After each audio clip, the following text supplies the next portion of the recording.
Hello everyone, स्वागत है आपका द स्कॉलर्स यूट्यूब चैनल पर। आई होप आप सभी अच्छे होंगे, कंटेंट को पसंद कर रहे होंगे, मज़े मज़े में चीज़ें याद कर रहे होंगे, आसानी से चीज़ें याद हो रही होंगी।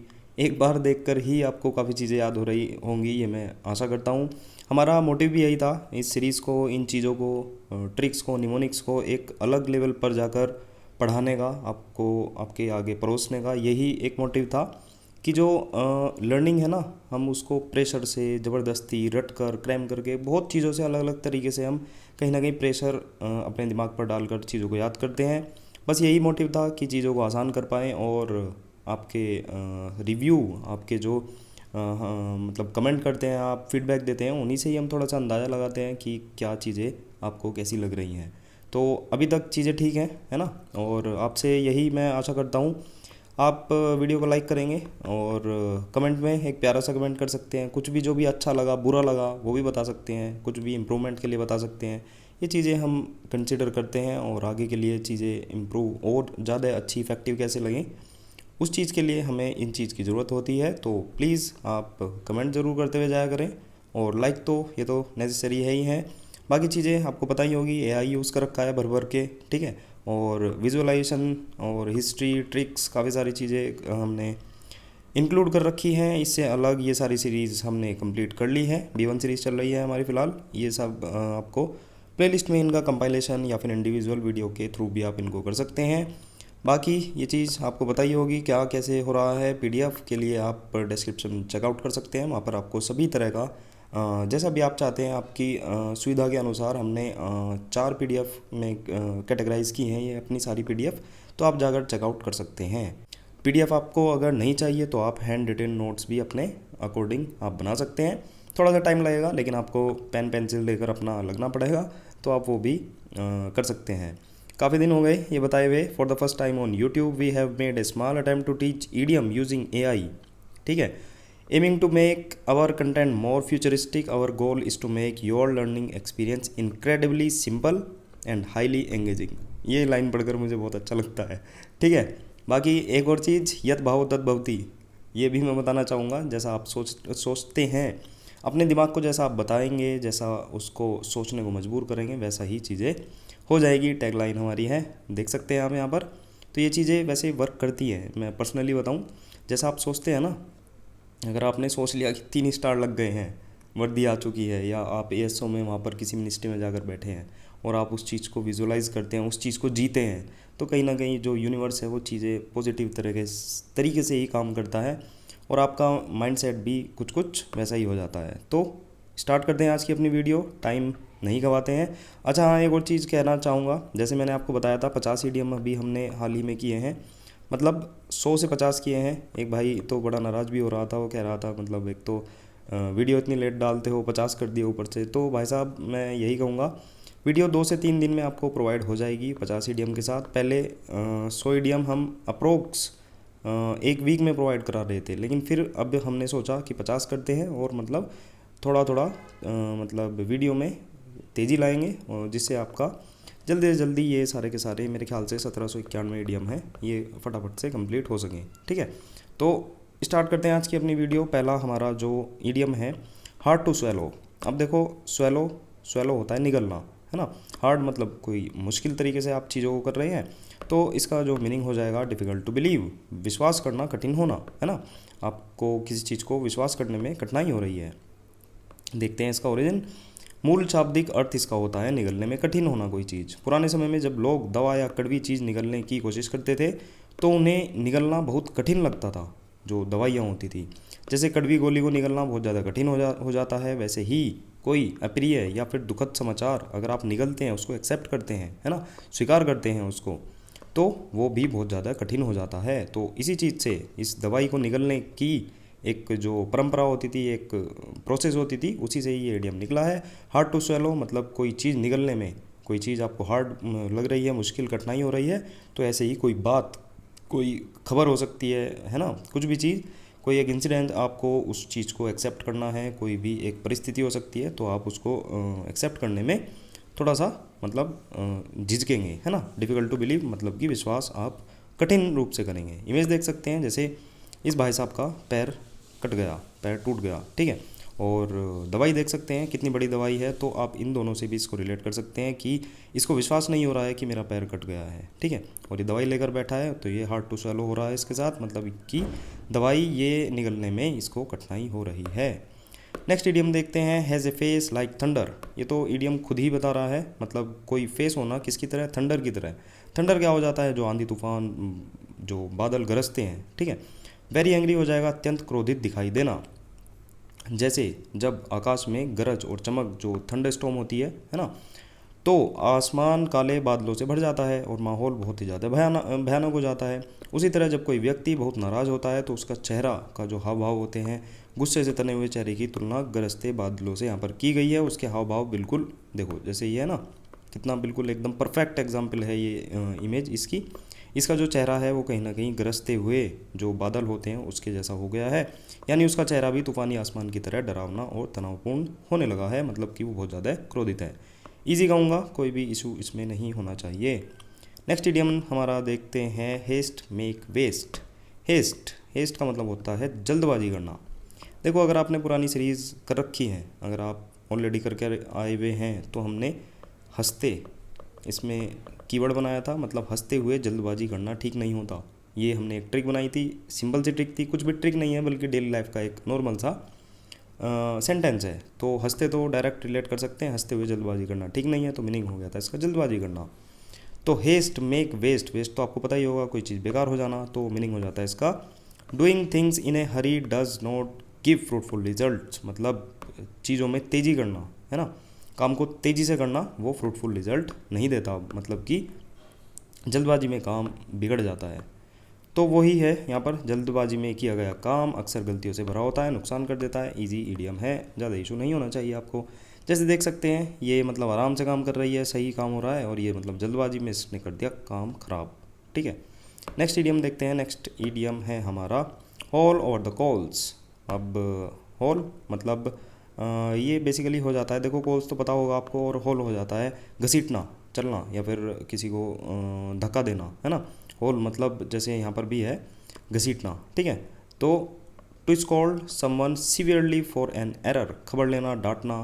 तो देख सकते हैं इमेज से पहले रिलेट करेंगे। ऑल ओवर द कॉल्स मतलब इसको जो अंगारे होते हैं, जो कोयला होता है, उस पर घसीटवाया जा रहा है, चलाया जा रहा है, ज़बरदस्ती इसको धक्का दिया जा रहा है। तो कहीं ना कहीं आप इमेज देखकर थोड़ा सा तो समझ ही गए होंगे कि इसको ज़बरदस्ती सज़ा दी जा रही है। अब देखो ईसाई धर्म से संबंधित है, अगर कोई व्यक्ति किसी धार्मिक नियम का उल्लंघन करता था तो उसे कड़ी सजा दी जाती थी। माना जाता है कि ऐसे अपराधियों को कभी कभी अंगारों पर घसीटने जैसी कठोर सजा दी जाती थी। यह दंड बहुत ही पीड़ादायक तो होता ही था, बाद में ऐसी शारीरिक सजाएं समाप्त हो गई समय के साथ। तब इस वाक्यांश का अर्थ जो मेटाफोरिक रूप में यूज़ होने लगा, किसी की गलती पर उसे ज़बरदस्त डांटना या उसकी आलोचना करना। तो इस जो ये सज़ा होती थी, इसको समय के हिसाब से ये हल्की होकर, सॉफ्ट होकर थोड़ी सी ये बन गई डांटने से रिलेटेड, किसी की आलोचना करने से रिलेटेड। तो अगर आप देखेंगे हॉल ओवर द कॉल्स, तो आपको याद आना चाहिए कि किसी को कोयले पर चलवाया जा रहा था, मतलब कि उसको सज़ा दी जा रही थी, उसको डांटा जा रहा था, उसकी आलोचना की जा रही थी। इस तरह से इडियम आपको याद करना है, बाकी इमेज से तो आपको बहुत क्रिस्टल क्लियर हो ही जाएगा। नेक्स्ट इडियम है हमारा हैव ए बैश। अब बैश तो आपको थोड़ा सा पढ़कर भी पता लग रहा होगा, एक मतलब ज़ोरदार धमाका, एक कहते हैं ना, कोई चीज़ टकरा जाना या फिर धमाका हो जाना, धक्का दे देना, है ना, ज़ोर से मारना भी कह सकते हैं। तो have a bash to make an attempt, मतलब कि ज़ोरदार प्रयास करना। देखते हैं ओरिजिन। बैश का जो मीनिंग था, जोर से मारना, टक्कर मारना, धक्का देना, स्ट्राइक हैविली। अब धीरे धीरे बैश को अनौपचारिक तौर पर कोशिश करने के अर्थ में प्रयोग किया जाने लगा, मतलब आप किसी पर धक्का मार रहे हैं, तो आप कुछ चीज़ को करने की कोशिश कर रहे हैं, तो वही चीज़ इसमें समय के अकॉर्डिंग चेंज होती गई। तो कोशिश करने के अर्थ में इसका यूज़ किया जाने लगा, जैसे किसी चीज़ में पूरी ताकत से हाथ आजमाना, आप किसी को धक्का मारकर किसी काम को करने की कोशिश कर रहे हैं। किसी चीज़ में हाथ आजमाना भले ही आप उसमें परफेक्ट ना हो, ठीक है। जैसे ये देख सकते हैं यहाँ पर ये अपना अटैम्प्ट देने की कोशिश कर रहा है, इसके ऊपर कूदेगा, जो भी है कुछ भी करेगा, है ना। तो ये कहीं ना कहीं अपना जोरदार प्रयास, अपना अटैम्प्ट बहुत ज़ोरदार तरीके से देने की कोशिश करना चाह रहा है। तो टू मेक एन अटैम्प्ट इसका मीनिंग हो जाएगा हैव ए बैश। बैश मतलब आप कोई चीज़ करना चाह रहे हैं, ज़ोर से मारना चाह रहे हैं, धक्का देना चाह रहे हैं, है ना, तो आप कोई अटैम्प्ट देना चाह रहे हैं। नेक्स्ट इडियम है have A be in her bonnet. देखो बोनेट पढ़कर ही आपको एक चीज़ याद आएगा, गाड़ी का बोनेट, जो बाहर उसके ढक्कन लगा रहता है आगे बोनेट पे। लेकिन लेकिन लेकिन ये जो बोनेट है वो नहीं है। यहाँ पर इसका जो एक इसका मीनिंग है वो बेसिकली होता है, फीमेल्स की एक हैट होती थी पहले के ज़माने में, उसको बोनेट बोलते थे। पुराने समय में हैवे बी तो आप समझ ही पा रहे होंगे, है ना। तो पुराने समय में लोग हैट या फिर बोनट, सिर पर पहनने वाली टोपी, ये बेसिकली फीमेल्स के लिए यूज़ होती थी, ठीक है, वो पहनते थे। अगर किसी के बोनट में मधुमक्खी घुस जाए तो वह व्यक्ति या औरत जो है वो बेचैन होकर इधर उधर भागेगी, है ना, हाथ हिलाएगा, चैन से नहीं बैठेगा। सीधी सी बात है, अगर हैट में मधुमक्खी घुस रही है तो वो तो इरिटेटिंग होगी ही। उसी बेचैनी की भावना से इस मुहावरे का जन्म हुआ। मीनिंग हो जाएगा to talk and think a lot, बहुत ही ज़्यादा है किसी चीज़ के बारे में सोचना, किसी के बारे में बात करना। इज़ एन ऑब्सेस्ड पर्सन, मतलब कि कोई सनक जिसके अंदर आ चुकी है, भूत सवार हो गया, जुनून आ चुका है। देखो जैसे इसके अंदर टोपी में घुस गई मधुमक्खी, तो ये मतलब बहुत ही ज़्यादा। अगर आप कुछ यहाँ पर कर भी रहे होंगे ना, कुछ पसंदीदा चीज़ भी कर रहे होंगे और आपके सिर पर ऐसे मधुमक्खी या कुछ भी चीज़ ऐसी, मधुमक्खी क्या, कोई कीड़ा भी अगर आपके सिर पर, हाथ पर आकर बैठ जाए, तो आप उस काम को छोड़कर सीधा आपका दिमाग जाएगा उस कीड़े पर या फिर उस मधुमक्खी पर। इस तरह से आप रिलेट करें कि आपकी जो बोनेट है, बोनेट में आपकी जो हेड है उसमें मधुमक्खी घुस गई है, तो आपका दिमाग एकदम बिल्कुल वहीं जाकर फोकस हो जाएगा कि इस मधुमक्खी को बाहर निकालना है। तो वही चीज़, मतलब कि आप किसी चीज़ के बारे में सोच रहे हैं, बात करना चाह रहे हैं, उस बारे में उसको टैकल करना चाह रहे हैं, कुल मिलाकर मतलब कि ऑब्सेस्ड पर्सन हो जाएगा, जुनूनी व्यक्ति। कुछ एक करने के लिए आप मतलब कहते हैं ना तिल मिलाना, मतलब आप एकदम परेशान हो गए हैं, करना क्या है, बेचैन हो गए हैं एकदम। तो उसी से ही इसका मीनिंग आप आसानी से रिलेट कर पाएंगे, है ना। To talk and think a lot, किसी चीज़ के बारे में सोचना, बात करना, ऑब्सेस हो जाना, चकरा जाना कि भाई हाँ इस चीज़ को जल्दी से जल्दी टैकल करना है, बेचैन हो जाना। नेक्स्ट हमारा इडियम हो जाएगा have a bone to pick with somebody. ये बोन टू पिक, ये इडियम ऐसा लग रहा है ये पहले आया था, है ना, जहाँ पर दो कुत्ते लड़ रहे थे, वही है ये, है ना। डिसएग्री और बी अनॉयड विद समवन, मुद्दा, कोई ऐसा मुद्दा जिस पर चर्चा की आवश्यकता हो, जिसको टैकल करना जरूरी हो जाता है, तो इसका मीनिंग वही हो जाएगा। कुत्ते को हड्डी देने पर वह उसे घंटों चबाता रहता है, पता ही है आपको।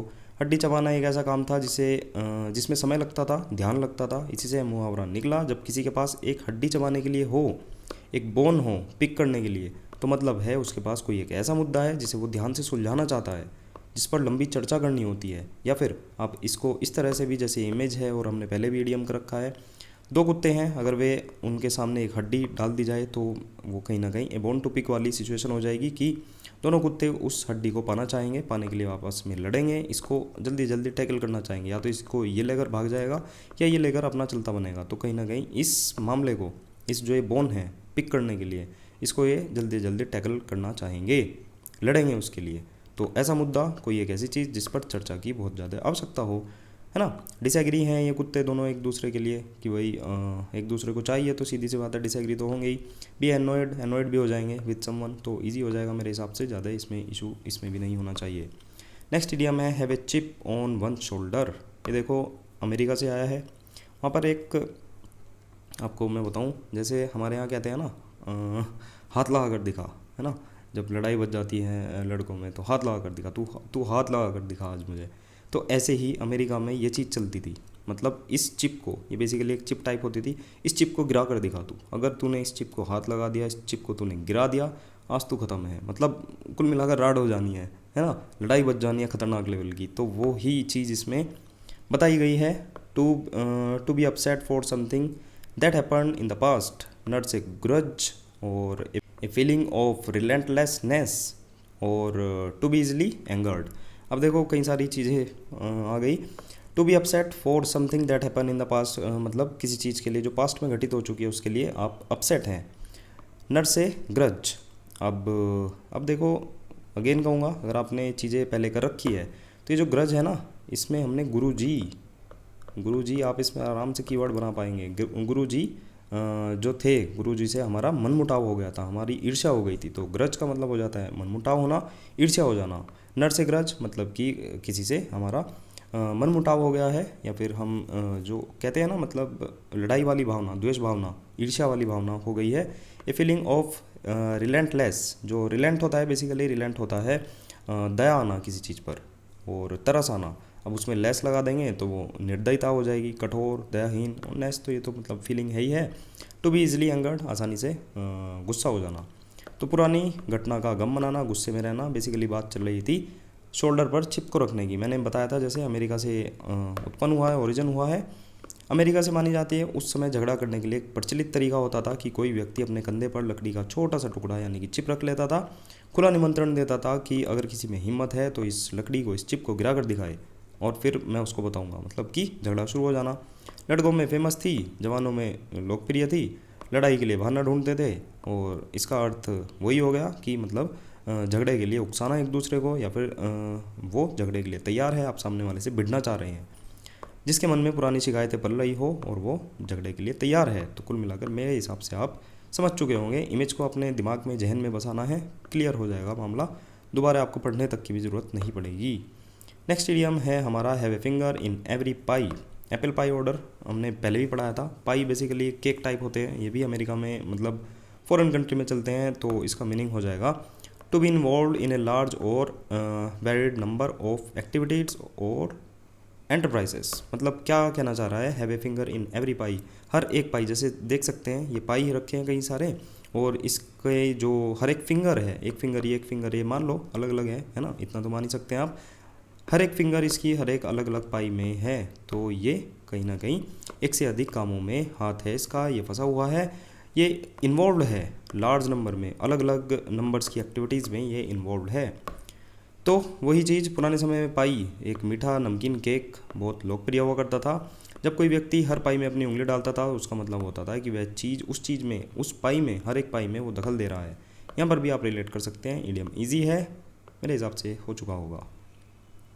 नेक्स्ट इडियम है have a foot in the grave. Have a foot, किसी का पैर वो कब्र में जा रहा है। तो आप पढ़कर ही आपको पता लग रहा होगा कि कहीं ना कहीं मृत्यु या फिर किसी का अंत से रिलेटेड है। वही है बी क्लोज टू डेथ, कब्र में एक पैर होना। अब भाई दोनों पैर चले गए तो सीधी बात है, इतनी सेंस आप लगा सकते हैं कि मर ही जाएगा। अब एक पैर है मतलब कि मृत्यु के निकट है। वही चीज़ है, यूरोप में मृत्यु को कब्र से जोड़कर देखते थे पहले, आज भी देखते हैं। अगर कोई व्यक्ति बहुत ज़्यादा बीमार, बूढ़ा, कमज़ोर हो जाता था तो उसको ये कहा जाता था कि उसका एक पैर तो ऑलरेडी कब्र में जा चुका, मतलब ये तो मराऊ हो चुका है, मरने वाला है ये, यानी उसका जीवन उसका अंत के करीब है। देख सकते हैं इसका एक पैर कब्र में जा रहा है। इमेज से आप रिलेट कर सकते हैं, बिल्कुल टू द पॉइंट चीज़ें मिलेंगी एकदम। इमेज जो है ना, इस चीज़ से आपको एकदम रिलेटेड मिलेंगी। नेक्स्ट इडियम है हमारा have a good run. Have a good run जो है हॉर्स राइडिंग से निकला है। इसका जो मीनिंग हो जाता है टू एक्सपीरियंस जॉय और सक्सेस इन सम एंडेवर और but only for a limited period of time. कुछ समय के लिए सफलता या फिर अच्छे भाग्य का अनुभव करना, ये चीज़ आप समझ चुके होंगे। टू एक्सपीरियंस जॉय और सक्सेस ईजी है ना। ओरिजिन देखते हैं। पुराने समय में जब हॉर्स राइडिंग, दौड़ या फिर शिकार के दौरान कोई अच्छा प्रदर्शन करता था तो कहा जाता था कि उसने अच्छी दौड़ लगाई है, गुड रन करा है उसने। धीरे धीरे चीज़ें सफल और आनंददायक समय के लिए यूज़ होने लगी, चाहे वह करियर हो, बिजनेस हो या फिर जीवन का कोई अन्य क्षेत्र हो। जैसे ये देख सकते हैं हॉर्स राइडर जो है ये अच्छी रेस लगा रहा था, अच्छी इसने रनिंग करी है ना घोड़े ने इसके, तो इसको कहा ये मतलब गुड रन में है, इसने अच्छा गुड रन किया है, मतलब कि अच्छी चीज़ का अनुभव, इसने कोई परफॉर्मेंस अच्छी दी है, कुछ समय के लिए सफलता इसने हासिल की है ना, और अपना जो इसका टारगेट था उसको अच्छी तरह से इसने अचीव किया है, अच्छे भाग्य का अनुभव किया है, ग्रेट परफॉर्मेंस इसने दी है। इजी हो जाएगा। नेक्स्ट इडियम है हमारा हैव ए लॉन्ग फेस। अब कहते हैं ना जैसे इसने मुंह क्यों, इसका तेरा मुंह लंबा क्यों हो रहा है, लंबा फेस होना मतलब लॉन्ग फेस का मतलब है इसका मुंह इतना उतरा हुआ क्यों है। उतरा हुआ मुंह कह सकते हैं, अनहैप्पी फेस कह सकते हैं, उदास चेहरा कह सकते हैं, डिसअपॉइंटेड लुक कह सकते हैं। जैसे ये है, ऐसे करके लंबा फेस करके बैठा है। तो जब कोई व्यक्ति दुखी या चिंतित होता है तो उसके चेहरे के हाव भाव बदल जाते हैं, मुंह नीचे लटक जाता है, तो लंबा तो लगेगा ही है ना, होठ नीचे हो जाते हैं। ऐसे ही एक इडियम भी था ऐसे करके कुछ है ना, तो उसमें भी डिसअपॉइंटेड, उदास था और चेहरा लंबा सा दिखाई देने लगता है, इसी से ये इडियम निकला है। तो ये कहीं ना कहीं उदासी का प्रतीक है इसका चेहरा। कहते हैं ना इसका चेहरा उतरा हुआ क्यों लग रहा है, इतना मतलब चेहरा फुला क्यों रखा है, ये भी कहते हैं। तो लॉन्ग फेस भी वही है, इतना चेहरा उतरा हुआ क्यों है, लंबा चेहरा क्यों हो रखा है, तो वही है उदास चेहरा, आप इससे रिलेट कर सकते हैं। Next idiom have a narrow escape. बाल बाल बचना हिंदी में कहते हैं ना, इस तो ये तो मतलब बाल बाल बचा है, तो वही है नैरो, बहुत ही ज़्यादा नज़दीक से, एस्केप मतलब बचना। Just manage to avoid danger और ट्रबल, किसी खतरनाक स्थिति से बाल बाल बचना। नैरो शब्द का अर्थ होता है संकीर्ण या फिर बहुत ही थोड़े अंतर से। जब कोई व्यक्ति किसी खतरे से बहुत ही छोटे अंतर से बचता है, जैसे कि एक तीर उसके बहुत ही पास से निकला है, देख सकते हैं इसके मतलब बची गई है बिल्कुल। या फिर कार दुर्घटना होते होते बची, मतलब देख सकते हैं ये इधर गिरने वाली थी, बच गई, मतलब इसने फेंसिंग तोड़ दी फिर भी बच गई, तो उसको कहा जाएगा कि नैरो एस्केप, ये मतलब बच गई है ना, डिसबैलेंस हो गई थी। इजी इडियम है, एक बार पढ़ कर ही आपको आसानी से याद हो जाएगा। नेक्स्ट इडियम है हमारा have a well of time. अब जो ये है ना, हैव ए वेल ऑफ, ये इसमें वेल का ही यूज़ क्यों किया गया है? वेल होती है बहुत बड़ी, बहुत ज़्यादा बड़ी, है ना, तो उसके साइज़ से इसकी यहाँ पर तुलना की गई है, और जो उसका साइज़ होता है ना इतना बड़ा, तो यहाँ पर भी किसी चीज़ का मतलब, जैसे वेल बड़ी होती है ना, तो उसका जो बड़ेपन का एक वो है ना, मतलब कह सकते हैं उसका भाव, उस बड़ेपन का, वो यहाँ पर इस इडियम में मतलब इंक्लूड किया गया है। जैसे कि हैव एन एक्सेप्शनली फन और एक्साइटिंग एक्सपीरियंस, मज़ेदार या फिर रोमांचक अनुभव होना, कोई बहुत बड़ा, कोई बहुत रोमांचक एक्साइटिंग अनुभव होना, ये जो रोमांचक और बहुत बड़ा मज़ेदार चीज़ ये ली गई है, ये वेल ऑफ से ली गई है। अभी आप समझ पाएंगे और अच्छे से। जैसे कि वेल मछली जो होती है उसका बहुत ही विशाल आकार होता है ना, उसके प्रतीक के रूप में यहाँ पर लिया गया है। वेल बहुत ही ज़्यादा बड़ी होती है, इसलिए इसका अर्थ हुआ बहुत बड़ा आनंद या फिर बहुत ही ज़बरदस्त, बहुत ही बड़ा मज़ा। जो ये वेल ऑफ ए होता है ना, इसे जोड़कर जब बनाया जाता है तो लोकप्रिय ये एक मतलब कह सकते हैं स्लैंग बन गया, अभिव्यक्ति बन गई, जिसमें किसी चीज़ के बड़ेपन या जोरदार होने को दर्शाया जाता है। जैसे ए वेल ऑफ स्टोरी, मतलब कि बहुत ही ज़्यादा बड़ी, बहुत ही मतलब अपर लेवल की एक बहुत बड़ी मज़ेदार कहानी। ए वेल ऑफ ए पार्टी, मतलब कि बहुत बड़ी शानदार पार्टी। तो ये जो ए वेल ऑफ है, ये कहीं ना कहीं हमारा मतलब किसी भी हम उसमें चीज़ में यूज़ कर सकते हैं, तो वहाँ पर ये उस चीज़ की इंटेंसिटी बढ़ा देगा। जैसे have a well of time है ना, तो जो वो समय है वो कहीं ना कहीं बहुत अच्छा मज़ेदार रहा होगा, कोई चीज़ अच्छी अनुभव करी होगी। Have a well of time का अर्थ हो जाता है बहुत ही मज़ेदार और शानदार समय बिताना। आई होप आप सभी समझ चुके होंगे मैं क्या कहना चाह रहा हूँ, इडियम भी आपको क्रिस्टल क्लियर हो चुका होगा। नेक्स्ट इडियम है have an axe to grind. अब ये एक्स टू ग्राइंड ये शायद पहले भी आया हुआ है इडियम, है ना, जहाँ पर स्वार्थ सिद्ध होता है, यहाँ पर एक कहानी से इसका रिलेशन है। A private interest to serve, वही चीज़ है ना, स्वार्थ सिद्ध करना। To have an ulterior motive, ulterior क्या होता है? अल्टीरियर होता है अप्रत्यक्ष, प्रत्यक्ष कह सकते हैं, गुप्त कर सकते हैं, जिस जहाँ पर हिडन किसी के स्वार्थ छिपे हों। अपना उल्लू सीधा करना, निजी स्वार्थ। देखते हैं कहानी क्या थी। एक लेख थी, एक कहानी थी, जिसमें एक आदमी एक लड़के से अपनी कुल्हाड़ी तेज़ करवाता है। आदमी लड़के से मीठी मीठी बातें करता है कि मैं बहुत बूढ़ा हो चुका हूँ, जैसे ये है ना, मैं बहुत बूढ़ा हो चुका हूँ, मेरे हाथ पैर काम नहीं करते, इतनी पावर नहीं रही, प्लीज़ तुम काम कर दो। जैसे कहते हैं हमारे यहाँ, तेरे बच्चे जीते रहे, है ना, तू मतलब बढ़िया खाए कमाए।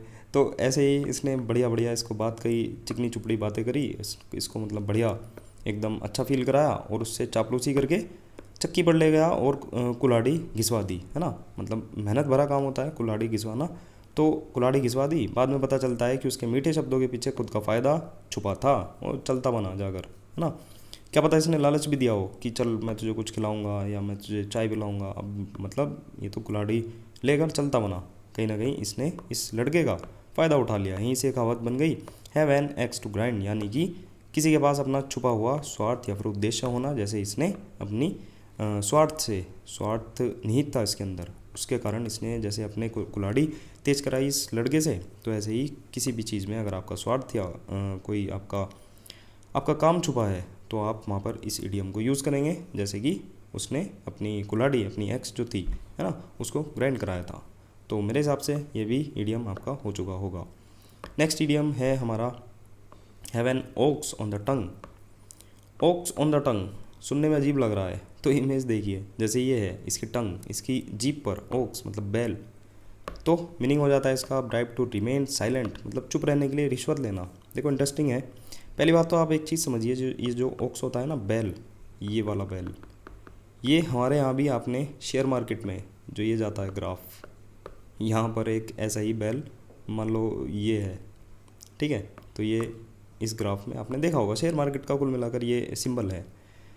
तो आप इतना तो समझ चुके होंगे पैसे से रिलेटेड है, क्या पता ये चीज़ यहीं से ही निकली हो, इसी हिस्ट्री से जैसे इसका रिलेशन है, क्या पता ये जो हमारा सिंबल है ये भी यहीं से ही निकला हो बैल। तो कुल मिलाकर यह मुहावरा मूल रूप से एंशियंट ग्रीक भाषा से आया है। वहाँ पर एक कहावत प्रचलित थी जो कि ये थी, नहीं पढ़ूंगा मैं, आप भी मत पढ़ना, छोड़ो, जिसका शाब्दिक अर्थ था जीभ पर बैल होना। इसका अर्थ था कोई व्यक्ति इसलिए चुप है क्योंकि उसे चुप रहने के लिए रिश्वत दी गई है, पैसे दिए गए हैं। देखो जी, ये चीज़ है ना, बैल को धन संपत्ति का प्रतीक माना जाता था।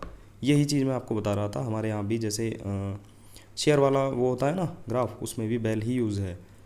इसलिए कहा जाता था कि जैसे उसके जीप पर बैल धन बैठा दिया गया है और वो बोलेगा नहीं। मान लो ये है, इसको कोई चीज़ बतानी थी, अब किसी ने इसके जीप पर बिठा दिया क्या, बैल। और बैल किस चीज़ का सूचक है, पैसे का, धन का, समृद्धि का, है ना, धन संपत्ति का। अब इसकी जीप पर बैल को बिठा दिया यानी कि पैसे को बिठा दिया है, तो आप इस चीज़ से रिलेट कर सकते हैं कि इसको चुप रहने के लिए, है ना, या किसी का फेवर लेने के लिए इसको पैसे दिए गए हैं, इसकी जीप पर बैल बिठाया गया है और मतलब इसको रिश्वत दी गई है चुप रहने के लिए। तो मेरे हिसाब से चीज़ें आपको पता लग चुकी होंगी, आप कभी भी इस चीज़ को नहीं भूलेंगे।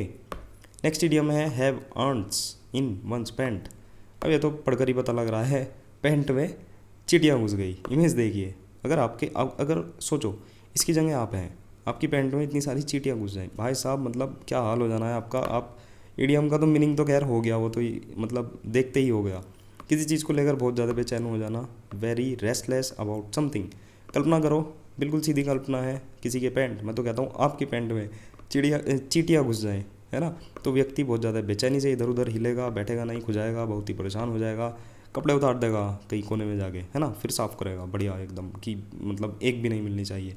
तो कहीं ना कहीं आप बहुत ज़्यादा बेचैन है, रिलेट कर लिया होगा आपने। नेक्स्ट इडियम हैव बिगर या फिर other fish to fry, some more important work to attend to, यानी कि अन्य महत्वपूर्ण कार्य होना। इमेज देखते हैं, यहाँ पर है इसके पास छोटी छोटी मछलियाँ, ठीक है।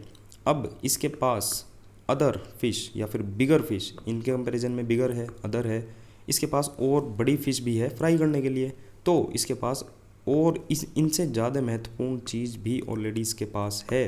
तो मीनिंग वही हो जाएगा, अन्य महत्वपूर्ण कार्य का होना।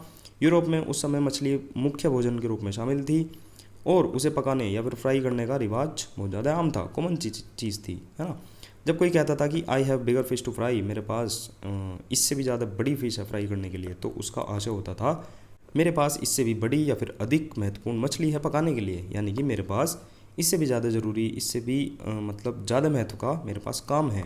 उससे ये इडियम जो है वो बना और इसका मीनिंग हो गया आपके पास जो आपके प्रेजेंट में आपके पास काम है उससे भी कुछ ज़्यादा महत्वपूर्ण, ज़्यादा बड़ा, ज़्यादा उसकी पोटेंशियल है उस चीज़ में, उसकी इंटेंसिटी ज़्यादा है किसी चीज़ की, किसी काम की, तो आप कहेंगे I have bigger fish to fry, मेरे पास मतलब बड़ी चीज़ है और भी ज़्यादा इस चीज़ से अलग मेरे पास बहुत बड़ी चीज़ है काम करने के लिए या फिर उसमें समय स्पेंड करने के लिए, ठीक है। तो मेरे हिसाब से ये भी आपका हो चुका होगा। नेक्स्ट इडियम देखते हैं, हैव ग्रीन फिंगर्स। ईजी हो जाएगा, वही चीज़ है, पहले भी आया है शायद ये तो। To be good at gardening, बागवानी में निपुण होना। जब कोई व्यक्ति पौधे लगाता है या बागवानी करता है, उसके हाथों पर अक्सर मिट्टी या फिर पौधों का हरा रस लग जाता है। जैसे ये देख सकते हैं, हाथ इसके थोड़े से ग्रीन हो जाएंगे। इस आधार पर इसका जो है बागवानी करने से या फिर बागवानी में इंटरेस्ट रखने से इसका मीनिंग आपका निकल जाएगा, ठीक है। नेक्स्ट इडियम हम देखते हैं, हैव वंस हैंड्स फुल। पढ़कर ही पता लग रहा है आपके हाथ जो हैं, आपके हाथ वो पूरे के पूरे फुल हैं, देख सकते हैं। मतलब थैला टांग लिया, बच्चा संभाल रही है, लैपटॉप है, टैब है ना, सब्जियां हैं और कानों पर फ़ोन भी है। तो कल्पना कर सकते हैं आप किसी के दोनों हाथों में किसी चीज़ से पूरी तरह से भरे हुए हैं, अब वो कुछ और नहीं पकड़ सकती है, यानी कि उसके पास और कोई काम संभालने की गुंजाइश नहीं है, बहुत ही ज़्यादा बिजी है ना, तो ईजी हो जाएगा। नेक्स्ट है हमारा इडियम है वंस हर्ट इन वंस माउथ। हिंदी में कहते हैं ना, कलेजा मेरा मतलब बाहर आ गया, मेरा दिल बाहर आ गया, मेरा कलेजा बाहर मुंह में आ गया, कलेजा मुंह में आना, ये चीज़ ये आपने हिंदी में हमारे यहाँ मतलब जैसे बोलते हैं नॉर्मल, आपने सुनी होगी, बहुत ही ज़्यादा डरना घबराना, तो वहीं से ये निकला है to be extremely frightened and nervous. लोगों ने अनुभव किया जब हम बहुत ही ज़्यादा डर जाते हैं, घबराते हैं, तो दिल की धड़कन इतनी तेज़ हो जाती है कि मानो महसूस होता है कि दिल मतलब बाहर निकल के आ जाएगा। दिल जो है गले तक या फिर मुंह तक आ गया हो, कलेजा मुंह में आ जाना, मतलब कि आप बहुत ही ज़्यादा डर चुके हैं। ईजी हो जाएगा इडियम, मेरे हिसाब से समझ गए होंगे आप। नेक्स्ट इडियम देखते हैं, have the ball at your feet. Ball देख सकते हैं जैसे ये है और यहाँ पर बॉल आपके पैरों में है, मतलब कि आपके पैरों में बॉल होना। तो अब आपकी बारी है बॉल आप मारेंगे, हवा में उड़ाएंगे, अपने किसी फ्रेंड को पास करेंगे, तो आप कुछ करने की स्थिति में हैं, निर्णय की स्थिति में हैं, to be in the best position to do something. अब आपको ही किक मारना है, तो आप ही मतलब इसके कर्ता धर्ता हैं, आप ही डिसीजन लेंगे कहाँ किसको कैसे टैकल करना है। तो इडियम का मीनिंग ख़त्म। जब खिलाड़ी के पैरों के पास गेंद आती है तो वह तय कर सकता है कि अब आगे क्या करना है, पास देना है, गोल करना है, खेल को नियंत्रित करना है। इसी से यह प्रतीकात्मक अर्थ निकला। जब जीवन में आपके पास गेंद आपके पैरों में हो तो आपके पास अपने भविष्य को नियंत्रित करने, सफल होने का पूरा अवसर होता है। आपके पास आपके डिसीजन आपके हाथ में होते हैं। जैसे एक और चीज़ याद आ रही है, बॉल इन योर कोर्ट, एक हमने काफ़ी पहले बी सीरीज़ में पढ़ा था, है ना। मतलब बी सीरीज़ का मतलब है बी जब हम कर रहे थे स्टार्टिंग में तब, है ना, अल्फ़ाबेट जब हम कर रहे थे तो वहाँ पर था, उसका मीनिंग यही था कि निर्णय आपके हाथ में है। आपके जो बॉल है वो टेनिस में जैसे बॉल हम मारते हैं, आपके कोर्ट में है, आपके पाले में है, तो आप ही डिसाइड करेंगे अब उसको कैसे टैकल करना है, कैसे उस चीज़ को उस स्थिति से निपटना है। तो वही चीज़ है, सेम मीनिंग है, इजी हो जाएगा।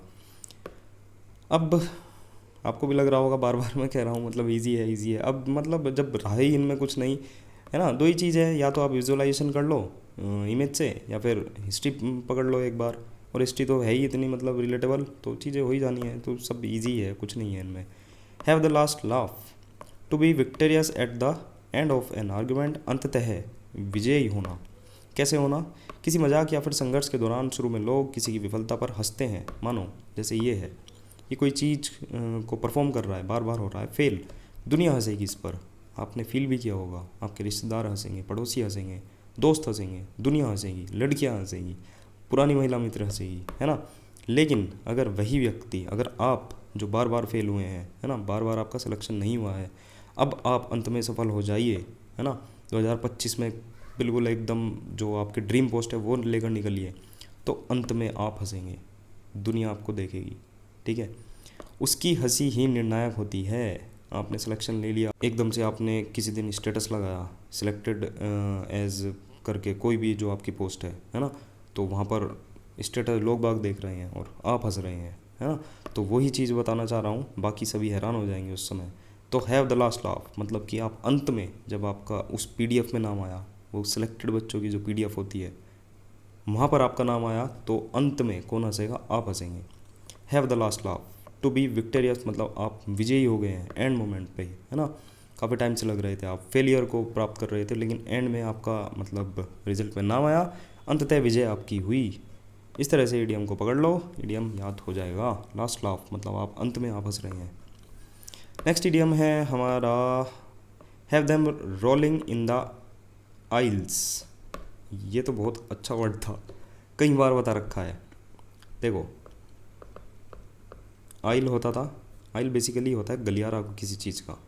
मैं इसमें शुरू से एक चीज़ बताता हूँ। आपने जैसे जनशताब्दी होती है ना, 2S का रिजर्वेशन होता है, 3 सीट इधर होती हैं और 3 सीट इधर होती है। ये होती है विंडो सीट, WS कहते हैं, है ना। ये होती है मिडिल वाली, ये होती है AS, इसको कहते हैं आइल सीट, ठीक है। ये वाली जो जस्ट कोने की होती है, क्यों, क्योंकि ये होता है गलियारा। अब ये जो चीज़ होती है ना आइल, इसमें हमने कीवर्ड बनाया था ऐश ले, देख भी सकते हैं ऐश ले। ऐश ले गलियारों में पेपर तो आते जाते रहेंगे। आपके दोस्त ने कहा ऐश ले गलियारों में, तो इसका मीनिंग हो गया था गलियारा। गलियारों में पेपर तो आते जाते रहेंगे, मौज ले, तो गलियारा इसका मीनिंग हो जाएगा। अब देखो जैसे ये है तो ये भी एक गलियारा है, ये भी आइल है, इसको आइल बोलते हैं, है ना। इसका प्रोनाउंसिएशन आइल होता है। अब जैसे हम मूवी देखने जाते हैं तो वहाँ पर भी ऐसे ही मतलब एक रास्ता होता है, पैसेज होता है, उसको आइल ही बोलते हैं, ठीक है। अब इडियम में वही है, have them rolling in the aisle, make an audience laugh uncontrollably मतलब कि लोगों को हंसा कर लोटपोट कर देना। थिएटर हॉल में दर्शकों की कुर्सियों जो होती है आइल, पंक्तियों के बीच के जो रास्ते होते हैं उसके बीच में लोग बैठते हैं, जैसे कि यहाँ पर बैठते हैं ना, ठीक है। सब बैठे रहते हैं। जब कोई कॉमेडियन या नाटक बहुत ही ज़्यादा मज़ेदार होता है तो दर्शक हंसते हंसते सीट पर नहीं टिक पाते। मतलब कोई कॉमेडियन आया, उसने इतना हंसा दिया कि लोग बाग सीट से उतरकर मतलब नीचे आकर अपना रोलिंग मतलब कि लोटपोट होने लगे। कुछ तो कुर्सियों के नीचे लुढ़क जाते हैं, जैसे कि आइल में हंसते और लौटते हुए नज़र आते हैं।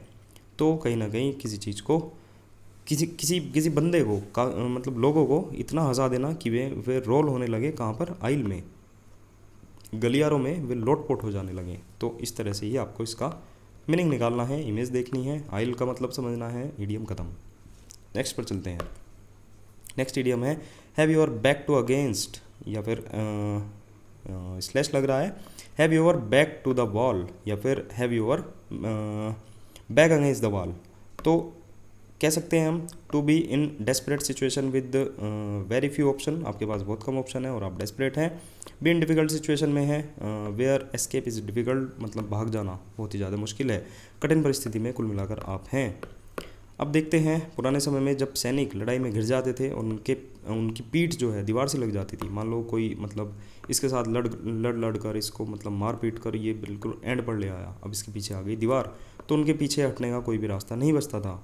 अब उन्हें केवल आगे की ओर लड़ना पड़ता था, क्योंकि पीछे हटने का कोई विकल्प नहीं था, पीछे आ गई दीवार। तो कठिन परिस्थिति में होना, आपके सामने से कोई लड़ता हुआ आपको पीछे धकेलता हुआ वो दीवार के कोने तक ले आया, अब आप पीछे नहीं हट सकते, तो कहीं ना कहीं आप कठिन परिस्थिति में है। सामने वाला अगर आपको इतना धकेल कर पीछे ले आया तो अब आपको ख़त्म कर देगा। कुल मिलाकर आपके बचने की जो प्रोबेबिलिटी है बहुत कम है, तो आप बहुत ही कठिन परिस्थिति में हैं। ठीक है, तो इस तरह से ही आपको इडियम को याद करना है। इडियम आसानी से याद हो जाएगा। आपको दीवार पर मतलब इतना धकेल दिया गया कि आपको दीवार के सहारे खड़ा कर दिया गया और अब आपको मतलब डिफीट किया जाएगा, हराया जाएगा। तो आप डेस्परेट सिचुएशन में हैं, डिफ़िकल्ट सिचुएशन में हैं, इडियम हो जाना चाहिए। नेक्स्ट इडियम है हमारा have your heart set on something, मतलब आपका जो दिल है, कहते हैं ना मेरा तो दिल अटक गया उस चीज़ पर। ये जैसे लड़की है साइकिल पर, इसका दिल अटक गया है, तो किसी चीज़ को पाने की तीव्र इच्छा होना, दिल से चाहना, ईजी इडियम है। To want something very much, बहुत ही ज़्यादा ईजी हो जाएगा। जब कोई व्यक्ति किसी चीज़ के लिए बहुत ही ज़्यादा उत्साहित होता है, उसे पाने की तीव्र इच्छा रखता है और पूरी तरह से उस पर केंद्रित हो जाता है, तो हम कहते हैं कि उसका दिल उस चीज़ पर अटक चुका है। कोई महिला मित्र भी हो सकती है कि आपका दिल उस पर अटक चुका है, तो उस चीज़ को पाने की दिल से चाहना किसी चीज़ को, इसका मीनिंग हो जाएगा। नेक्स्ट इडियम है having a soft spot for, to like someone a lot, being fond of, प्यार होना। अब देखो यहाँ पर सॉफ्ट स्पॉट फॉर, ये बेसिकली जो होता है ना, ये बच्चों का जो सिर होता है उसमें एक सॉफ्ट स्पॉट होता है जिसको हम बोलते हैं फोंटेनेल सॉफ्ट स्पॉट।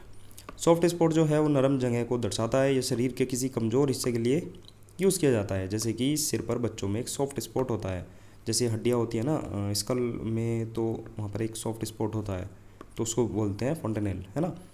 बाद में यह भावना के क्षेत्र में स्थानांतरित हो गया, कहाँ गया, ये रहा। बाद में यह भावनाओं के क्षेत्र में स्थानांतरित हो गया जहाँ यह उस विशेष भावनात्मक कमजोरी या फिर स्नेह को दिखाने लगा जब जो हम किसी चीज़ या फिर व्यक्ति के प्रति रखते हैं। हम फीलिंग बहुत मतलब कहते हैं ना, हमारी मतलब बहुत ही इमोशनल फीलिंग है उसके साथ, तो भावनात्मक कमजोरी या फिर स्नेह, प्यार, है ना। बच्चों के साथ तो बेसिकली वही मतलब इमोशनल बहुत फीलिंग ही एक अलग प्रकार की होती है, तो वहीं से ही ये चीज़ ली गई है। तो किसी को बहुत ज़्यादा प्यार करना, तो आप जो ये सॉफ्ट स्पॉट है ये इससे याद रखेंगे। ये क्या होता है, फोंटेनेल होता है ना, बच्चों के सिर में। हमारे भी सबके हुआ होगा कभी जब हम बचपन में थे, तो इसी से ही आपको रिलेट करना है कि हम बच्चों से प्यार करते हैं। नेक्स्ट इडियम है हमारा he who loves last loves loudest. अभी जैसे आपका सिलेक्शन हुआ था, आप अंत में हंसे थे, उसी तर्ज पर यह है he who focuses on winning in the long term is successful. जो फोकस करता है किस पर, लॉन्ग टर्म में जीतने पर, वो ही सक्सेसफुल होता है। लंबी रेस का घोड़ा, इसका मीनिंग हो जाएगा। जो अंत में हंसता है वही सबसे ज़ोर से हंसता है, इसका जो मीनिंग हो जाएगा।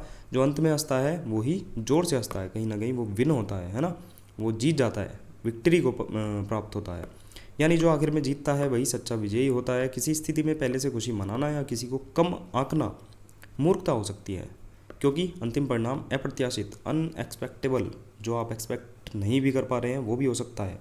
जैसे अभी हाल ही में क्या हुआ, मैंने अभी वो देखी, क्या वो पंचायत, ठीक है, तो उसमें भी जो मंजू देवी है हार गई, वो मतलब अनएक्सपेक्टेड एक वो हुआ क्या रिज़ल्ट, ठीक है, तो वो हार गई। अगर आपने नहीं देखी तो सॉरी, लेकिन मैं बता रहा हूँ अनएक्सपेक्टेड चीज़ें हुई हैं, तो वहीं से एकदम दिमाग में आया, असली खुशी और संतुष्टि तभी मिलती है जब सब कुछ खत्म हो जाए और आप विजयी हों। ठीक है, तो हमारे जो प्रधान जी थे उन्होंने भी 25 किलो से 50 किलो लड्डू कर दिए थे, आपको पता ही होगा जिसने देख लिए। तो मतलब 50 किलो लड्डू और उनका रिजल्ट भी नहीं आ रहा था, तो पहले से पहले ही चीज़ें करना ठीक नहीं होता। कुल मिलाकर जब सब चीज़ ख़त्म हो जाए और अंत में रिजल्ट फाइनलाइज हो जाए, पता लग जाए, तभी आपको मतलब खुश होना मतलब ज़्यादा ठीक होता है ना, पहले से पहले ही नहीं। तो मतलब अंत में हंसना, वो ही जो अंत में हंसता है वो ज़ोर से हंसता है, मतलब कि वो सच्चा विजयी तो वही होता है, लंबी रेस का घोड़ा है, मतलब कि अंत में हंसेगा और वो विन हो जाएगा।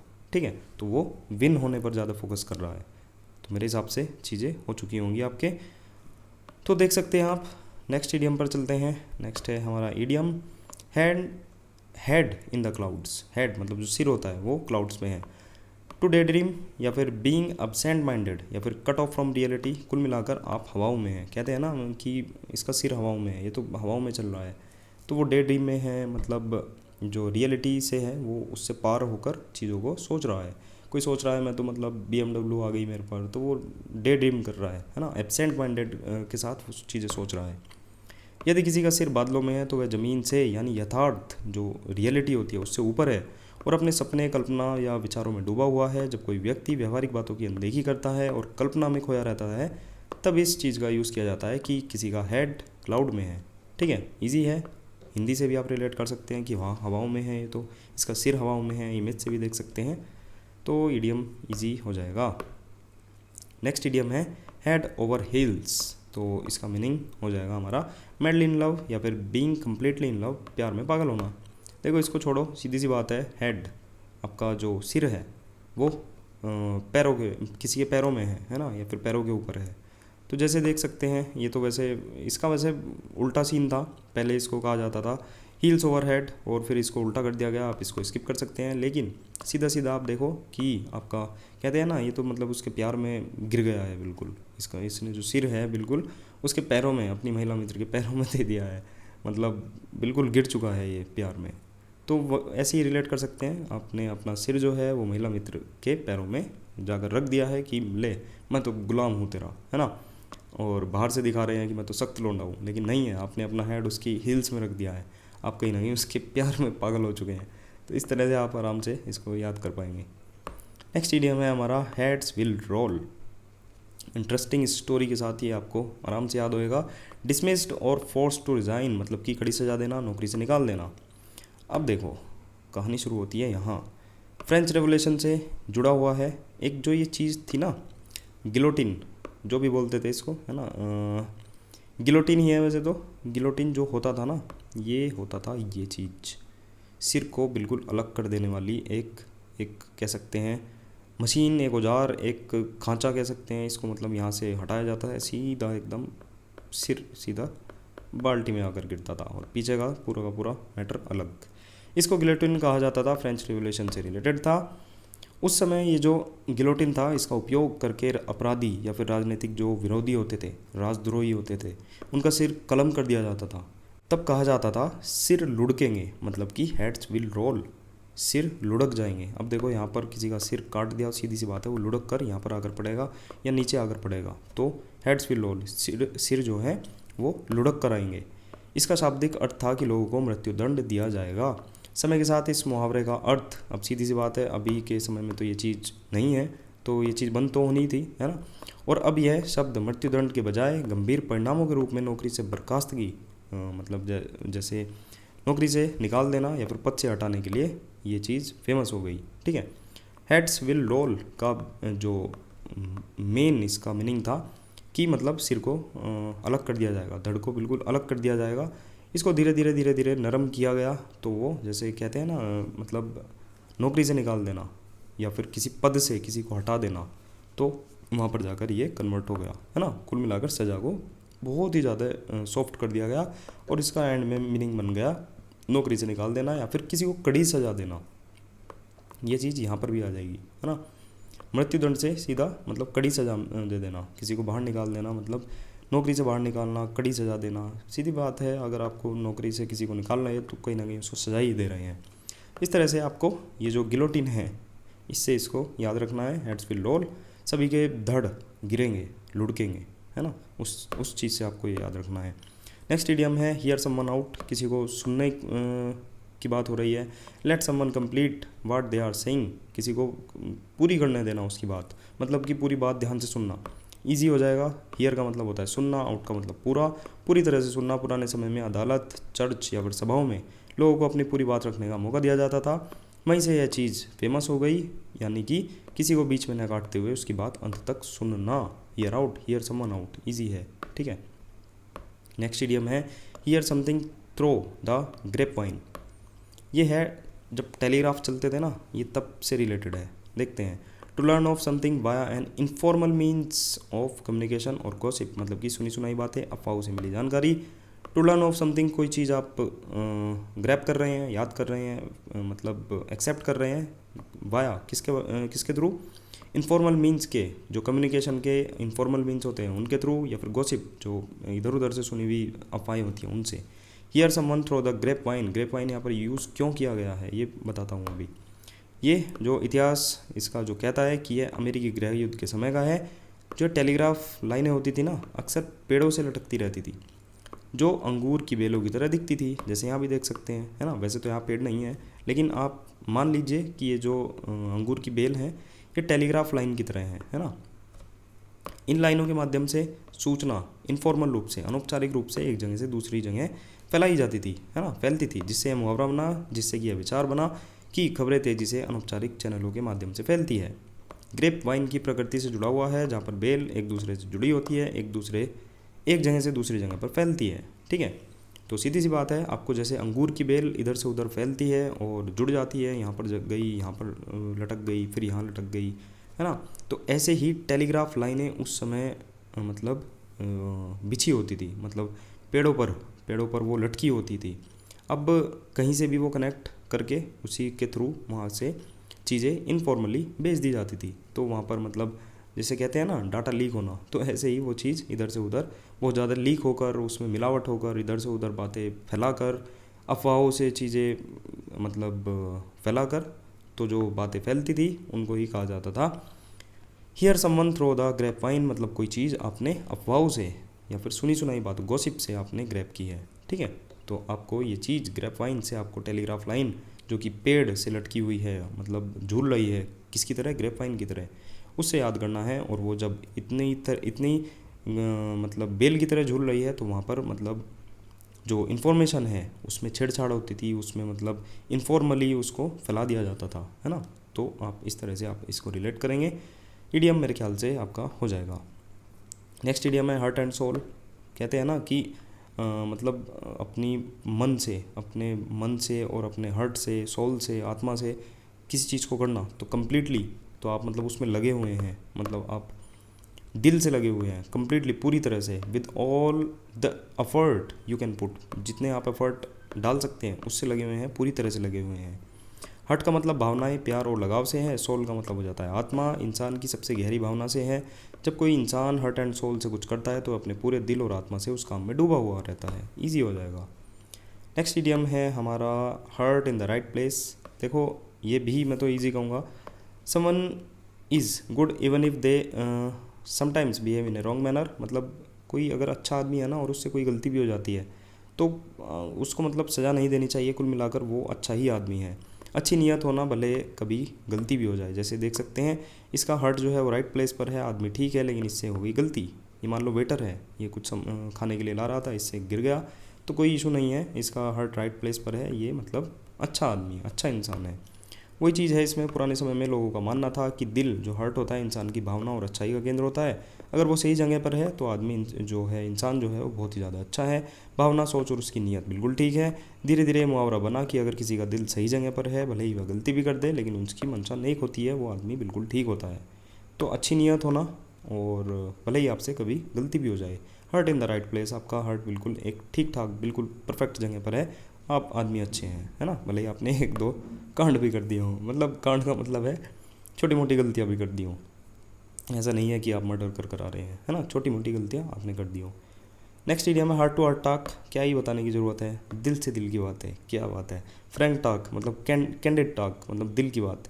कैंडिड भी मैं आपको बताऊँ, can we did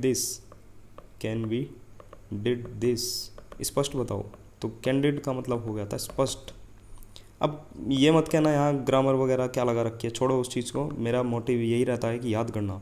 can we did this, स्पष्ट बताओ, मतलब कि कैंडिड का मतलब होता है बिल्कुल स्पष्ट, कोई चीज़ क्लियरली बताना, है ना, बिल्कुल साफ। दिल की बात, heart to heart talk, easy है, कोई भी इसमें ये भी इसकी भी ज़रूरत नहीं है। मतलब कि ओ भैया ये तो मज़ा आ रहा है, मतलब देखो बढ़िया हर्ट टू हर्ट टॉक कर रहे हैं, एकदम बढ़िया आइडियम है ये तो, मतलब आना चाहिए पेपर में, सब कर देंगे। नेक्स्ट इडियम है हमारा hearts go out to. Hearts go out to मतलब हो जाएगा to feel sympathy for someone when they are distress, किसी के प्रति सहानुभूति महसूस करना जब वो डिस्ट्रेस में हो, जो मतलब टेंशन में हो, ठीक है। जब हमारा दिल किसी के प्रति जाता है, गोज़ आउट कहते हैं ना, मेरा दिल मतलब उसके लिए जा रहा है, मतलब बाहर आ रहा है, ये भी कह सकते हैं। तो हमारी भावनाएं उस व्यक्ति की ओर बढ़ रही होती हैं, उसके दुख को महसूस कर रही होती है और उसके प्रति समर्थन व्यक्त कर रही होती है। जैसे ये सभी का दिल इसके लिए बाहर आ रहा है, तो कहीं ना कहीं ये सभी इसके लिए सिंपैथी फील कर रहे हैं, किसी के प्रति सहानुभूति फील करना इजी इडियम है। इमेज से भी आप रिलेट कर सकते हैं, इजी हो जाएगा। होल्ड अप या फिर हेल्ड अप, डिले करना किसी चीज़ का, रुका हुआ, ये फ्रेजल वर्ब है, याद होती है ठीक है, वरना आगे देखेंगे। होल्ड का मतलब है पकड़ना, रोकना, अप का मतलब ऊपर, ऊपर से किसी चीज़ को रोक कर रखना, कहीं ना कहीं वो चीज़ें डिले हो रही हैं, आप टाल रही हैं उन चीज़ों को, है ना, रुक गई हैं चीज़ें। इस तरह से आप इसको याद कर सकते हैं। नेक्स्ट इडियम है हमारा हेल्टर स्केल्टर। अब जैसे ये है ना हेल्टर स्केल्टर, जैसे इसका नाम है वैसे ही इसका मीनिंग है, इन डिसऑर्डरली हेस्ट, या फिर हियर एंड देयर, ये हेस्ट आया है हंसते हंसते, ये तो बताया भी था मैंने अभी, हंसते हुए जल्दबाजी करना ठीक नहीं होता, तो जल्दबाजी इसका मीनिंग हो जाएगा in disorderly haste, here and there, इधर उधर अस्त व्यस्त। देखते हैं, यह शब्द अपनी ध्वनि से ही, ध्वनि है ना, ध्वनि से ही अपने अर्थ का सुझाव देता है। मतलब कि हेल्टर और स्केल्टर दोनों शब्द एक तरह की जल्दबाजी, अस्त व्यस्तता और शोर शराबे वाली गति को दर्शाते हैं। हेल्टर स्केल्टर है ना, मतलब कोई चीज़ जल्दबाजी में, मतलब 3-4 बार बोल कर देखिए, आपको फील आएगी कि बिजी चीज़, कोई जल्दबाजी में किसी चीज़ को काम करने की बात हो रही है, शोर शराबे की बात हो रही है। हिस्ट्री पर जाएं तो हेल्टर स्केल्टर जो होता था एक खेल होता था, खेल के संदर्भ में इसको यूज़ किया जाता था, जिसमें लोग बहुत तेज़ी से और अव्यवस्थित तरीके से इधर उधर दौड़ते भागते रहते थे। अब देखो खेल की बात आई है, अगर आप थोड़ा सा दिमाग लगाएं तो हेल्टर स्केल्टर, और यहाँ पर इधर उधर दौड़ने भागने की बात हो रही है, कुल मिलाकर बात हो रही है पकड़म पकड़ाई की। ये देखो इधर से उधर भाग रहे हैं। अगर आपको पता हो, हम बचपन में वो रखते थे, मतलब गिट्टिया टाइप होती थी, ताड़ी मार बोलते थे उसमें भी यही था, बॉल मारो इस पर, मतलब फिर मतलब टीम बटती थी, मतलब वही था, इधर उधर भागते थे। तो आप उनसे रिलेट कर सकते हैं, हेल्टर स्केल्टर को पकड़म पकड़ाई से भी रिलेट कर सकते हैं। समय के साथ चीज़ें चेंज हुई, एक ऐसी स्थिति एक गतिविधि के लिए यूज़ होने लगा जिसमें जल्दबाजी, भ्रम या फिर अव्यवस्थता शामिल हो। मेरे हिसाब से चीज़ें हो चुकी होंगी। नेक्स्ट पर चलते हैं। नेक्स्ट है हमारा idiom Herculean task, very difficult task. अब देखो हरक्यूलिस जो था ग्रीस का पौराणिक योद्धा था, हरक्यूलिस। अब इसको ये जो था ना पौराणिक योद्धा हरक्यूलिस, पहले तो आप ये याद रख लो, हरक्यूलिस एक प्राणी का नाम था, एक मतलब योद्धा था, पौराणिक योद्धा था, ग्रीस जो ग्रीक कह सकते हैं, जो इनके ग्रंथ वगैरह होते हैं उसमें ये चीज़ें मेंशन थी। उनको जो हरक्यूलिस था वो 12 उनको बहुत ही कठिन काम करने पड़े थे, जिन्हें द 12 लेबर्स ऑफ हरक्यूलिस कहा जाता है। उसमें जो मेन थे, जैसे कि नरसंहारक शेर को मारना, दिस वन। एक था विशालकाय अजगर को हराना, जैसे कि ये। एक था इसमें बहुत ही कठिन सफाई करना, जैसे कि ये, ठीक है। इन असंभव से दिखने वाले कार्यों के कारण जब भी कोई बहुत बड़ा और कठिन काम होता है तो उसे हरक्यूलियन टास्क कहा जाता है, मतलब कि बहुत ही ज़्यादा कठिन कार्य है, ये भी देख सकते हैं। कुल मिलाकर ये हरक्यूलिस है, ये है, ये है, ये है, इसने बहुत ही ज़्यादा कठिन काम किए थे, तो हरक्यूलियन टास्क का मतलब हो गया बहुत ही ज़्यादा डिफिकल्ट टास्क, ईजी इडियम हो जाएगा। नेक्स्ट इडियम है हमारा हाई एंड ड्राई। एक तो इनका जो नॉटिकल टर्म वाले होते हैं, शिप से रिलेटेड होते हैं, ये मुझे ऐसा लग रहा है मतलब ईडियम में ही हमें पूरा का पूरा जहाज़ चलाना सिखा देंगे, मतलब सारी की सारी टर्मिनोलॉजी हमने यूज़ कर ली है, पहले भी ये सेल होती है इसमें, ये ऐसे मतलब कई सारे पीछे भी हमने वर्ड यूज़ किए थे, पता नहीं क्या करा के मानेंगे। तो देखते हैं high and dry nautical term से रिलेटेड है, नेग्लेक्टेड, इसका मीनिंग हो जाएगा to abandon someone in a difficult situation. अगर आपको ये वर्ड नहीं पता है तो क्या ही करें आपका, अब बंद करो और छोड़कर घर को चलो, ठीक है। अबंडन मतलब छोड़ देना किसी चीज़ को, बता रखा है ये सब चीज़ पहले आपको, अगर आपने कर रखा है तो। यह जो मुहावरा है, इडियम है, समुद्री जीवन नॉटिकल टर्म से आया है। जब समुद्री जहाज किनारे के पास रेत या चट्टानों पर फंस जाता था, फंसता कैसे था, ये समझने वाली बात है। देखो, अभी के लिए मानो यहाँ पर है पानी, नीला लेते हैं। आज मेरा कलाकारी करने को बहुत मन कर रहा है। चलो देखो, पानी, ये मान लो पानी है। अब इस जहाज़ को, इस शिप को पानी में लाकर खड़ा कर दिया। अब खड़ा कर दिया, 2 दिन, 4 दिन, 5 दिन, 2 हफ्ते बीत गए। क्या हुआ, यहाँ पर जो हमारा पानी था, इसका जो लेवल है वो हो गया नीचे। कैसे? ऐसे, ठीक है, लेवल हो गया ख़त्म। अब जो सिचुएशन बनी, अब वो बनी ऐसी। अब यहाँ पर कुल मिलाकर नीचे आ गई है ज़मीन, रेत आ चुका है कुल मिलाकर। अब ये गया है फंस, नहीं वापस जा पाएगा, ऐसे तो यानी पकड़ के खींच दो। तो वही चीज़ यहाँ पर हो चुकी है कि पानी उतर गया, चट्टान और रेत पर फंस गया, और पानी उतर जाने पर जहाज़ ज़मीन पर ऊंचा और सूखा हो जाता है। सूखा तो हो गया, सूखा तो आप समझ पा रहे हो। ऊंचा कैसे हुआ? ऊंचा पानी की कंपैरिजन में अब ये ऊंचा हो गया, क्योंकि अब पीछे पानी है। पीछे का मतलब वो गहराई में होगा, है ना, और ये उसकी कंपैरिजन में ऊंचा हो जाएगा। तो हाई एंड ड्राई हो गया, ऊंचा और सूखा, यानी पानी से बाहर है, हिल भी नहीं सकता, आगे भी नहीं बढ़ सकता, खींच भी नहीं सकता। धीरे धीरे रोज़मर्रा की भाषा में आने लगा, मतलब कि किसी इंसान को कठिन परिस्थिति में अकेला जब छोड़ दिया जाता है, जैसे कि हमारा सेलिंग शिप है। ये भाई साहब यहाँ पर खड़े हो चुके हैं, कहीं ना कहीं इनको डिफ़िकल्ट सिचुएशन में हैं और अबंडन स्थिति में ये आ गए हैं। इनको नेगलेक्ट किया जा सकता है, क्योंकि अब कुछ नहीं होगा इस चीज़ का, ठीक है। ऐसे तो है नहीं, यहाँ पर क्रेन लाए और उठा दी, बहुत बड़े होते हैं। तो देख सकते हैं आप, ये इडियम आराम से, बहुत आराम से आपको याद हो चुका होगा। और वैसे तो रटते रहो, कभी नहीं याद होगा, मतलब भूल जाएंगे। बहुत ज़्यादा ही कन्फ्यूजिंग होते हैं जितने भी ये नॉटिकल टर्म वाले होते हैं। इनका मतलब मीनिंग कुछ बिल्कुल अपोजिट निकलता है जाकर, और जैसे इनका हाव भाव दिखते हैं, ऐसा मीनिंग तो बिल्कुल नहीं निकलता। लेकिन आप थोड़ा सा इमेज देखें, ये चीज़ देखें, आप बिल्कुल ड्राइवर बनाकर छोड़ूंगा, सेलर, है ना। तो चलते हैं नेक्स्ट पर। High and low, high and low easy है, ऊपर नीचे हर जगह, एवरीवेयर। तो देख सकते हैं आप, ये अभी नीचे है, ऊपर जाएगी। यहाँ पर भी देख सकते हैं, इडियम ईजी हो जाएगा। नेक्स्ट इडियम है हमारा हाई एंड माइटी। एरोगेंट हो जाएगा प्राउड पीपल। हाई का मतलब होता है ऊंचे ओहदे वाला, माइटी होता है ताकतवर। शुरू में ये शाही परिवार होते हैं, राजा महाराजा होते हैं, उनके लिए प्रयोग होता था, जो सच में ऊंचे और शक्तिशाली होते थे। धीरे धीरे आम लोग इस मुहावरे को तंज, टोंट कहते हैं ना, उसके तौर पर इसको यूज़ करने लगे। उन लोगों के लिए इस्तेमाल करने लगे जो खुद को राजा महाराजा जैसा समझते थे, यानी ज़रूरत से ज़्यादा घमंडी अपने आप को दिखाते थे। तो हाई एंड माइटी मतलब कि हाई ऊंचे ओहदे वाला, माइटी बलवान ताकतवर समझ रहे हैं आप अपने आप को। तो कहीं ना कहीं आप अपने आप को एरोगेंट, प्राउड फील करवा रहे हैं, घमंडी समझ रहे हैं। नेक्स्ट इडियम है हाई हैंडेड। यूजिंग पावर और अथॉरिटी इन एन एरोगेंट और एक्सेसिव वे, मनमानी करने वाला। प्राचीन समय में जो हाथ, जो हैंड होता था ना, जैसे थैनोस का हैंड था, शक्ति और नियंत्रण का प्रतीक रहा। उच्च हाथ रखना या फिर हाई हैंड रखने का मतलब होता था शक्ति या प्रभुत्व होना, किसी चीज़ पर आपने डोमिनेट कर लिया है। इस प्रकार जब कोई हाई हैंड होता था तो वह अपनी शक्ति का उपयोग इस तरह से करता था या फिर है जैसे कि उसका हाथ ऊपर हो, यानी वह दूसरों पर हावी हो रहा हो और उनकी परवाह नहीं कर रहा हो। हाई हैंडेड, कुल मिलाकर आप राजा महाराजाओं से रिलेट करेंगे। हाई हैंडेड हाथ को कहीं ना कहीं शक्ति प्रदर्शन के रूप में यूज़ किया जाता था। हाई हैंडेड अगर आपने किसी के ऊपर रखा है तो आप उसको डोमिनेट कर रहे हैं, अपनी पावर यूज़ कर रहे हैं उससे बात मनवाने के लिए, ठीक है। उसको गुलाम कहीं ना कहीं आप बनाना चाह रहे हैं। देख सकते हैं इस लड़के को पकड़ लिया और ये मतलब इसके ऊपर हाई हैंड रखना चाह रहा है। नेक्स्ट इडियम है हमारा हाई ऑन द होग। होग आपको याद करने की ज़रूरत है। होग होता है सुअर, ठीक है। पिगी सुना होगा आपने आज तक, लेकिन होग भी सुअर होता है।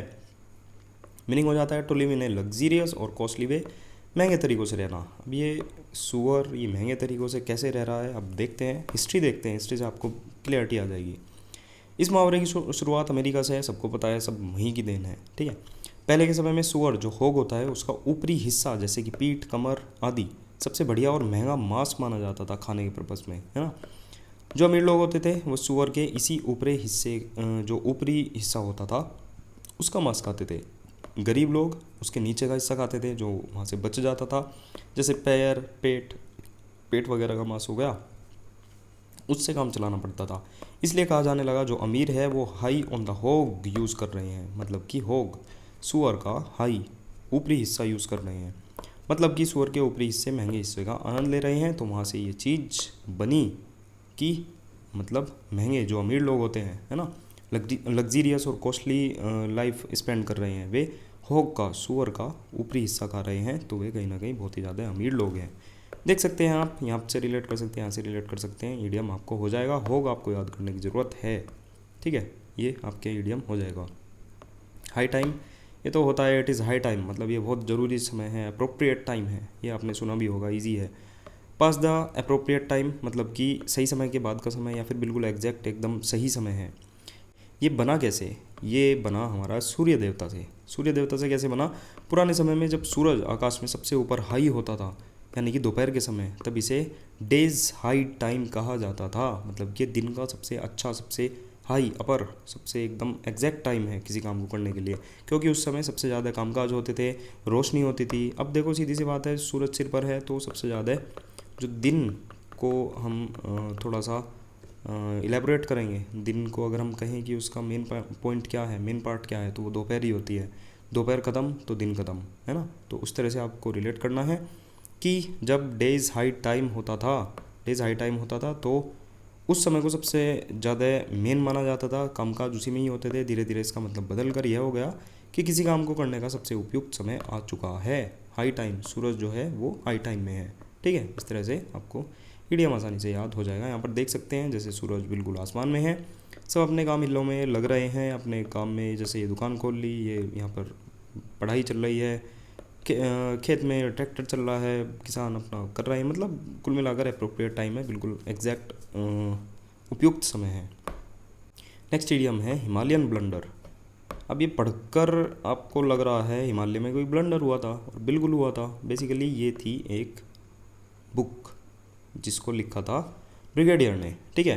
और ये बुक थी 1962 के वार पे, जो इंडो चाइना का वार हुआ था। वहाँ पर जो गलतियाँ हुई थी उसके लिए, उसको उजागर करते हुए जो भारत के ब्रिगेडियर थे, उन्होंने ये बुक लिखी थी। ग्रेव एरर मतलब कि बहुत गंभीर, बहुत ही ज़्यादा गहरी, जो कह सकते हैं ग्रेव एरर, बहुत ही एक ब्लंडर के रूप में, ये ब्लंडर कहते हैं ना, बहुत ही मतलब बड़ी गलती, तो वो मीनिंग हो जाएगा इसका। और भारत के जो ब्रिगेडियर है इन्होंने युद्ध के अनुभव पर आधारित एक किताब लिखी जिसका नाम था द हिमालयन ब्लंडर। देख सकते हैं आप यहाँ पर 1962 भी लिख रहा है ना, जो इंडिया चाइना का वार हुई थी। इस किताब में उन्होंने बताया कि किस तरह सैन्य और राजनीतिक नेतृत्व की गलतियों के कारण भारत को भारी नुकसान उठाना पड़ा था, है ना। इस किताब के शीर्षक में हिमालयन शब्द इसलिए जोड़ा गया है क्योंकि हिमालय दुनिया का सबसे ऊंचा पर्वत है और इसका मतलब होता है आसमान छूने वाली बहुत ही बड़ी गलती। तो हिमालयन ब्लंडर इसका नाम दिया गया। मेरे हिसाब से ईडियम आपका देखते ही याद हो जाएगा। ये चीज़ देखिए, ये चीज़ देखिए, और ये चीज़ थोड़ी सी दिमाग में रखिए, ख़त्म। नेक्स्ट ईडियम है his blood ran cold. He was frightened, मतलब कि हाथ पैर ठंडे पड़ जाना, डर जाना, कहते हैं ना, इसे मतलब खून ठंडा पड़ गया, ये तो ठंडा पड़ गया, तो वही चीज़ है, मतलब कि डर जाना बहुत ही ज़्यादा है। पुराने ज़माने में लोगों का मानना था डर या सदमे की स्थिति में शरीर में खून का बहाव धीमा हो जाता है, खून ठंडा हो जाता है। इसी विचार से ये अभिव्यक्ति बनी कि खून ठंडा हो गया मतलब कि शरीर से जान निकल गई, ये इतना डर गया, ठीक है। आज भी हम यूज़ करते हैं, आपने यही चीज़ यूज़ होती हुई सुनी हुई होगी कि ये तो ठंडा पड़ गया, इसके तो मतलब शरीर में जान नहीं है, शरीर ठंडा पड़ गया और इसका खून ठंडा पड़ गया, वही चीज़ है, मतलब कि हाथ पैर ठंडे हो जाना, बहुत ही ज़्यादा डर जाना। नेक्स्ट ईडियम है हमारा हिट ए बैड पैच। ये पैच के तीसरा या चौथा ईडियम है। पैच मैंने आपको बता रखा है, एक टुकड़ा होता है, एक खंड होता है, इसको एक खेती की एक ज़मीन का जो टुकड़ा होता है उससे भी रिलेट करेंगे, वही है बेसिकली यहाँ पर। हिट ए बैड पैच मतलब कि एक्सपीरियंस डिफ़िकल्टी, कठिनाइयों का अनुभव करना। इसके सबके मीनिंग वही है, मतलब कि कठिनाइयों का अनुभव करना, एडवर्स टाइम होना, सबके मीनिंग जहाँ पर पैच, बैड पैच आ रहा है वही है। पैच का मतलब होता है खेत का टुकड़ा, ज़मीन का हिस्सा। अगर किसान की ज़मीन का कोई हिस्सा ख़राब हो जाए या फिर मिट्टी ख़राब हो जाए, फसल न हो, जैसे यहाँ पर देख भी सकते हैं, यहाँ पर पड़ोसी की इतनी बढ़िया हो रही है, इसकी में लग गया कीड़ा, हो गई फसल सारी ख़राब, बैड पैच हो गया अब ये, ठीक है। तो उसे बैड पैच कहते हैं। धीरे धीरे इसने मेटाफर का रूप ले लिया। जब इंसान की ज़िंदगी में कोई मुश्किल दौर आता है तो उसे भी बैड पैच कहा जाता है। हिट जोड़ दिया, हिट जोड़ने से क्या हुआ कि जो मुश्किल दौर से वो टकरा गया है, या फिर जो मुश्किल दौर है वो आदमी से टकरा गया है ना। तो एक्सपीरियंस डिफ़िकल्टी, कठिनाइयों का अनुभव करना, इसका मीनिंग हो जाएगा। नेक्स्ट इडियम है हिट ए ब्रिक वॉल। आप एक जो ईंटों की दीवार है उससे जाकर टकरा गए हैं। तो थोड़ा सा इमेजिन आप ऐसे भी कर सकते हैं कि दीवार से आप टकरा गए, तो आप जो प्रोग्रेस कर रहे थे, जो आप चल रहे थे, आप दौड़ रहे थे, अब आप दीवार से जाकर टकरा गए हैं, तो not able to make any progress, अब आप कोई भी प्रोग्रेस करने के लिए एबल नहीं है। एनकाउंटर एन ऑब्स्टेकल मतलब कि किसी बाधा के कारण प्रगति नहीं कर पाना। इमेज देख सकते हैं, अपना अच्छा खासा ये जा रहा था फिनिश लाइन पर, यहाँ पर हिट ए ब्रिक वॉल, ये ब्रिक वॉल से टकरा गया तो इसका मतलब जो प्रोग्रेस है वो रुक गई। ब्रिक वॉल ईंट की दीवार को एक ठोस अड़चन भरी दीवार के रूप में देखा जाता है जिसे पार करना लगभग नामुमकिन हो जाता है। जब कोई व्यक्ति किसी प्रोजेक्ट, काम या फिर जीवन की स्थिति में आगे बढ़ रहा होता है और अचानक इतनी बड़ी बाधा आ जाए कि वो ब्रिक वॉल जैसी लगे और टकरा जाए तो सब कुछ रुक जाता है, तो इसे ही हिटिंग ए ब्रिक वॉल कहा जाता है। ईजी है, हो जाएगा। तो वीडियो को यहीं समाप्त करते हैं। थैंक यू फॉर वॉचिंग, है ना। और वीडियो को लाइक ज़रूर कर देना, सब्सक्राइब कर सकते हैं आप, और चैनल शेयर ज़रूर कर सकते हैं, है ना। अपने किसी भी फ्रेंड में बता सकते हैं, कहीं भी लाइब्रेरी में बता सकते हैं। ये हमारे लिए एक थोड़ा सा आपकी तरफ से एक अगर आप कुछ देना चाहते हैं, मैं यही कहूँगा, चैनल शेयर कर देना। यूट्यूब तो बहुत ही ज़्यादा धीरे धीरे आराम से तसल्ली से वो करता है ना। बहुत धीरे धीरे चीज़ें चल रही हैं, प्रोग्रेस तो ख़त्म है। तो थैंक यू फॉर वॉचिंग, मिलते हैं नेक्स्ट वीडियो में। लाइक कर देना, शेयर, सब्सक्राइब, यद भाव तद भगवती को मत भूलना, ठीक है। PDF के लिए डिस्क्रिप्शन चेकआउट कर सकते हैं। मिलते हैं नेक्स्ट वीडियो में, बाय बाय।